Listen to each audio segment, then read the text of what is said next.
Greetings, sons of liberty. It's time to rise and shine. Hello and welcome. Greetings and peace and blessings to you and yours. Today I wanted to touch on 7 ways to identify the sons of liberty.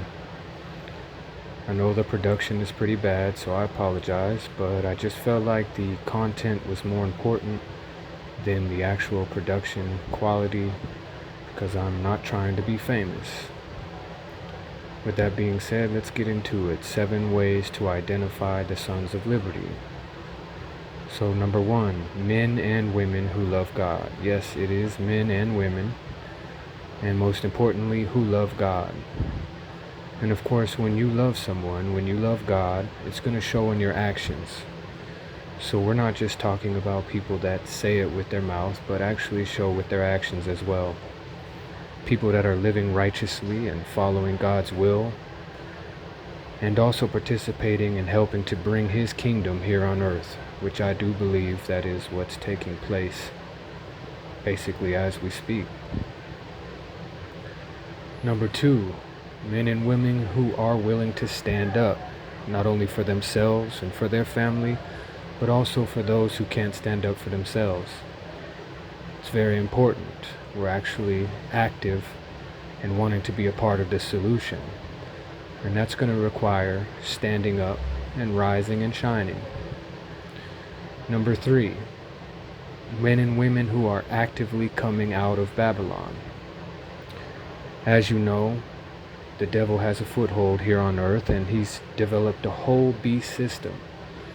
And often, unfortunately, people are caught up in the daily toils and rat race, which is very distracting and oftentimes serves to separate them from God and the things that are most important.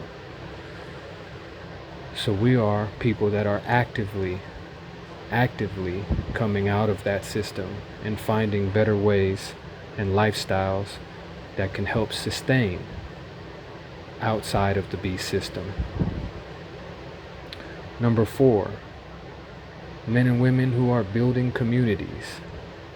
This could also mean networks, support groups, everything to help transition and sustain the new lifestyles that I just spoke about.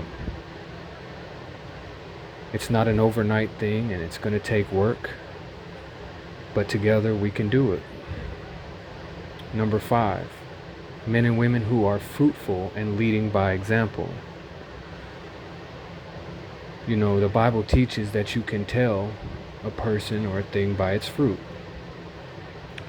So we're not just here to talk about it or to make it look good. We actually are here to bear fruit.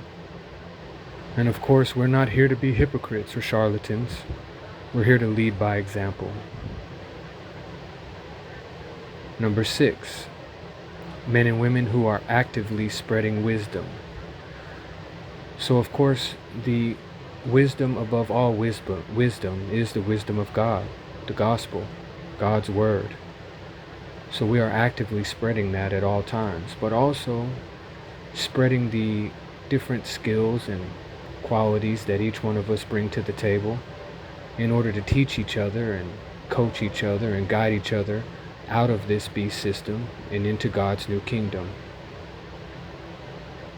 And number 7, men and women who are loving one another. That includes each other, neighbors. There is no hating here, only congratulating.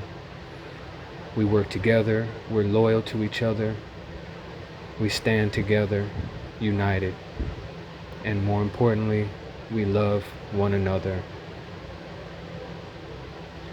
So yes, if this sounds like you, then please reach out, join us, become active, become a part of this,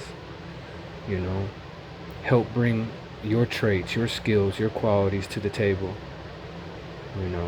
spread the word, bring your friends and family, and let's rise and shine.